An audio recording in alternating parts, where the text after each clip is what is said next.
to make propaganda for Canada, but I found Canada to be a very good country because the Canadian system is fairly balanced, partly American, partly European. So they are a kind of synthesis. So if you're in Canada and you're observant, you will learn a lot of things. So it was a nice time to be there. They have very good schools. Culturally, they're very good. And they embraced multiculturalism very early under Prime Minister Pierre Elliott Trudeau. The father of the current Prime Minister, Justin Trudeau. Absolutely. Let's talk another element. When you left Canada, you came back here as Deputy Secretary General to the President of the Republic. When you are Deputy Secretary General of the Presidency of the Republic, what actually is your duty? Well, the title, the full title, and I think it's important to give the full title, is Minister, Assistant Secretary General. It means you are a minister. It means you have the rank of minister, and you are working with the Secretary General. And working with the Secretary General means that you are If I were to use the Canadian or the American model or the British model, it should be Deputy Chief of Staff, right? Yes. Is that correct to translate it that way? Absolutely. Okay. Well, it means that you are involved directly in the administration of the presidency, because all the files that come to the Secretariat General, there were two of us. There was me and there was Minister Sadi. So we looked at the files. There was some form of rough division, but it didn't mean that it was very strict, and many files would come to us, and the ones we thought we could handle directly, we did. If we thought we had to send them up to the Secretary General, it went up to them.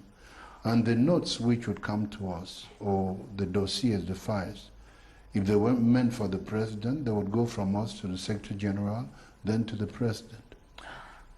June 30, 2009, you were appointed Prime Minister, and if there is any decree of a Prime Minister appointed, which is in my house, is that which appointed you. I've kept it in a folder, and I cannot explain, just like I can't explain why you were appointed Prime Minister on June 30th, 1975, sorry, Deputy Minister on June 30th, 1975, and Prime Minister on June 30th, 2009. But somebody whispered to me that in one of his trips abroad, the President at one moment stopped in Canada and may have told you that, Philemon, young Luke, one day I will make you my Prime Minister. If it is not confidential, is that rumor correct, or is it fake news? No.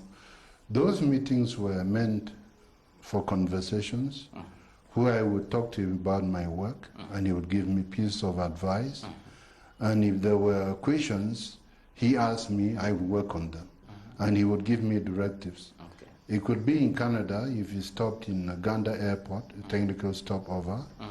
And it could be in New York, because when he would go to New York, very often I also went to New York. And he would receive me, give me instructions, ask me questions about my work. But no, he never told me I'd be Prime Minister. Okay, no. so we'll consider that fake news. Absolutely fake news. Okay, for 9 years plus, you are the longest serving Prime Minister in the history. 9 years, 6 months, and 4 days. And 4 days, like you said during the day you were handing to Dion Gute. Yes. When you are Prime Minister, what is the responsibility in a country like Cameroon? In a country like Cameroon, in limine, on entry, I like to say that nothing prepares anybody to be a Prime Minister of a complex country like we are. So you become Prime Minister and you get organized so that you can deal with all the complications. What do you do as a Prime Minister? Anything that the President gives you, you do, in addition to what is in the Constitution. How many files can the Prime Minister of Cameroon read in a day? You have about 30 ministers or 40 to supervise, ministers of states, state ministers, ministers with portfolio, ministers without portfolios, secretaries of state. when you were Prime Minister, how many files could you read in a day? I wouldn't give that a number because it's a bit difficult, and there are files and files. There are files you can look through within 10 minutes, you know everything in there. But there are files which might require an hour or 2 hours, or even in those 2 hours you're unable to complete what you're doing. And then there are files which are dealing with issues coming from ministers, with issues coming from the presidency, and with internal issues or files within the Prime Minister's office. So your work is not limited. There are all kinds of things you must do. And you'll be receiving people on the instructions of the head of state. It could be diplomats, there could be envoys from another country. And you sometimes have to leave those files and travel abroad on behalf of the head of state. Or go to a ceremony on behalf of the head of state. Which you did on several occasions. But let me talk an Quite often, I would say. Quite often. But let me talk an issue which most Cameroonians would like to know. Yeah. Each time the president does a cabinet reshuffle or the composition of the government, yes, it is always read that based on the proposal of the Prime Minister. Yes. Out of 40 ministers that can be found in the government, how many, for example, does the Prime Minister propose? All of them? I didn't think that's very unfair because there's a head of state who is also elected by the population of this country. And he works with his Prime Minister. And before he has a government, he has signs a decree appointing the government. He's had several conversations with the Prime Minister. And government is not formed in a day. Because people who work in government, the president is free to ask the Prime Minister, what do you think of this? And the Prime Minister can talk to the president about the performance of the ministers. Okay. I mean, this is a very well organized country. Okay. So the details are unnecessary because conversations a Prime Minister has with the president are privileged. Okay. Let me ask you this question too. You were a minister at the age of 28. When you were proposing to the president to appoint ministers as Prime Minister, did you ever, in your mind at one moment, say that, okay, I was minister at the age of 28, let us create another record. I will propose a young man of, let me say, 26 years to be Prime Minister, or 25. Did that ever happen in your mind? I think I wouldn't, because by the time I was Prime Minister, I was far more mature. And every country evolves with the circumstances. Today, I think this country is by far more complicated than it was in 1975.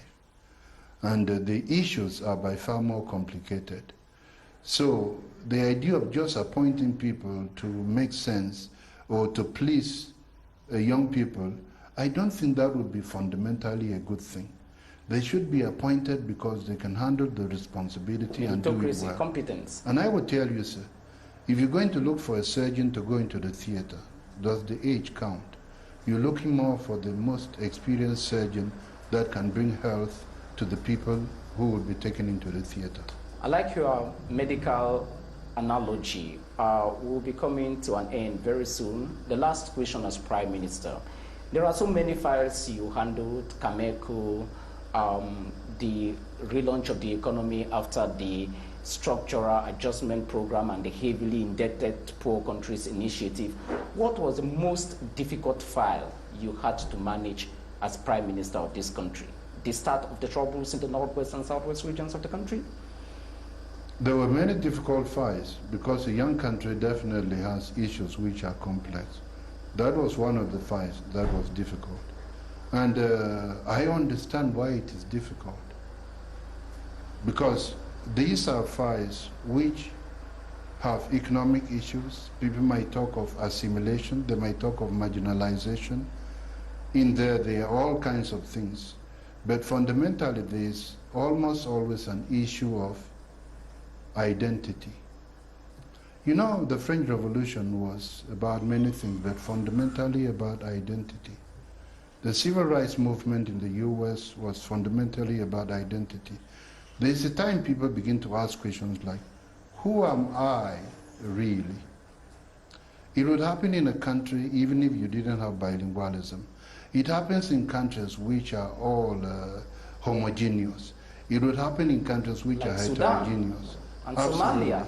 So, that was a complex problem, and it's a problem which remains complex because it verges over into issues of diversity, which are not easy to handle in any part of the world. Finally, how do you see your job today as Grand Chancellor of National Orders?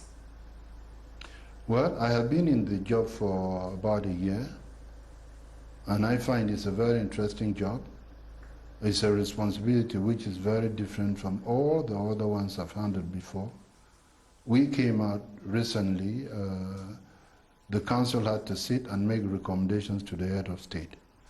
So it's a job where I am seeing new things, and I'm learning new things, and I'm adjusting to the circumstances.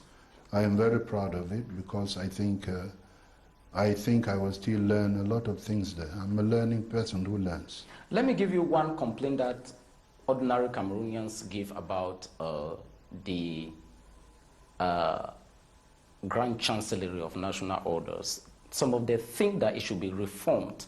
And when they talk of reforms, they think that not everybody likes the fact that you have to fill a form requesting for a medal, that there should be a committee that sits, watches people, what they do in this country, and they see that this person has done a marvelous job. They get up one morning and award a medal because they feel that everybody has his own upbringing, that everybody cannot fill a form to be awarded a medal. Can you see that as a way of reforming? Well, I think we are a young country and anybody can ask for reforms. And reforms are not a bad thing. Okay. But in that connection, I explain a few things. First of all, not everybody fills a form in order to have a medal. There are many ministers, many governors, many SDOs who would propose somebody to be given a medal because of the work of the person. Okay. And that's quite a big number of people. Okay. And even the people who have to fill forms, I am not at the level of the divisional officer, nor the level of the SDO, or the level of the governor. But I think they don't just give forms to everybody. They give forms to people who they think merit it. I would imagine if in Yaoundé you were drunk all the time or you were a criminal, the governor or the SD or the DO wouldn't give you a form to fill. So there is already some pre-selection. Okay. It might not be on paper put that way, but in reality that's what happens. And the president also gives medals to ambassadors who are going away, and gives medals to people who have never filled a form. Okay. Yes. You used a word that Cameroon is a very complex country and complicated. We need to manage it with a lot of care. We are in the week of national unity. We are celebrating the 49th edition of the National Day. I want you to use your experience as a magistrate, as a diplomat. You are even an author of a book entitled The Inviolability of Diplomatic Premises. Yes, that's my master's thesis. That is your master's thesis. For the LLM in international law, yes. Okay. Why do you think that it is not only in Cameroon that if you go in France, for example, the National Day is celebrated the day a prison was stormed, the Bastille bombing. That is their National Day. It doesn't cause any problem. If you go to the United States, for example, July 4 is not the day the United States gained independence. It is the day they declared independence, fought up to 1783, before winning at the Battle of Saratoga, where they declared their independence. You may go, the United Kingdom, for example, celebrates the Queen or the King's birthday as their National Day. Why do we Cameroonians make May 72 an issue of discord instead of celebrating it as our own coinage of National Day? Well, I would say this. We are a diverse country. We are also multicultural. And you don't need everybody to say the same thing and believe the same thing. It's like religions. There are always going to be people who will think one thing or the other. Okay. But I think what you should be interested in, or what we should retain, is not the fake news or the arguments, but the fact that we are a nation. The 20th of May is an important day which was selected after the election or the referendum in 20th May 1972.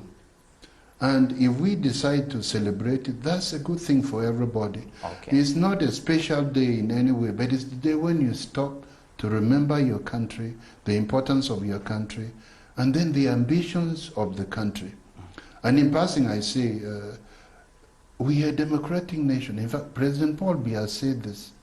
You don't need to leave this country to express yourself. So you're going to have all these contradictions, people who don't agree or people who agree, people who are not comfortable with certain things.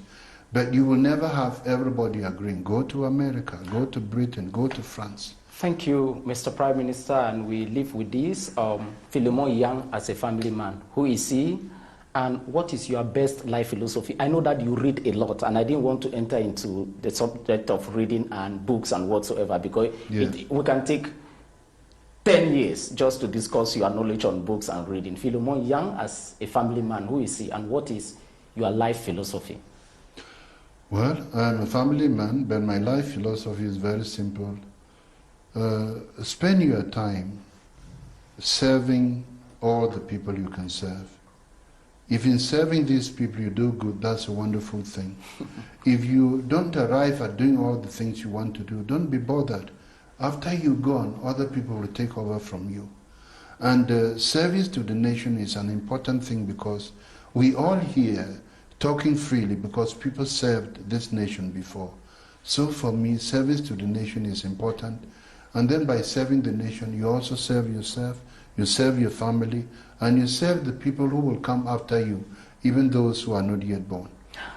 The former Prime Minister of Cameroon, Philemon Yang, the former Minister, Assistant Secretary General of the Presidency of the Republic, the former Cameroon Ambassador, later High Commissioner to Canada, the former Minister of Mines and Energy, the former Deputy Minister for Territorial Administration, an ex-student of the Cameroon Protestant College, CPC Bali, and other titles I cannot mention here. Thank you very much for having this conversation with you, and I hope that Cameroonians have learned a lot. But let me just tell you a gossip from ordinary Cameroonians. They told me that there are two characters in Mr. Biya's administration they don't see smile publicly.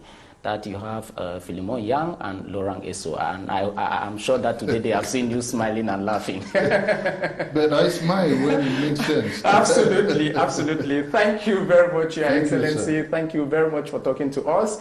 Keep on watching CRTV.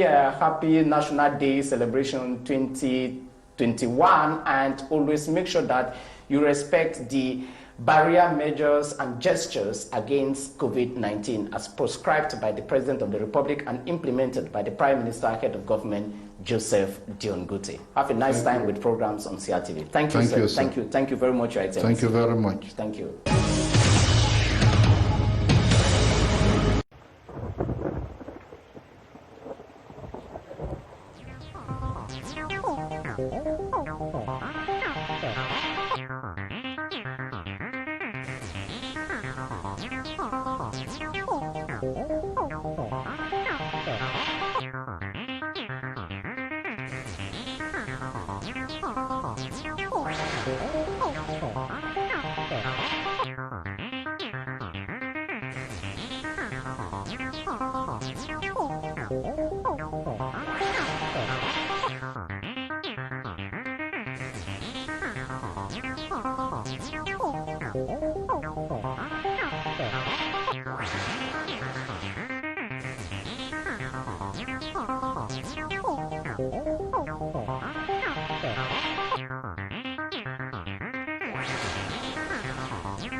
Oh,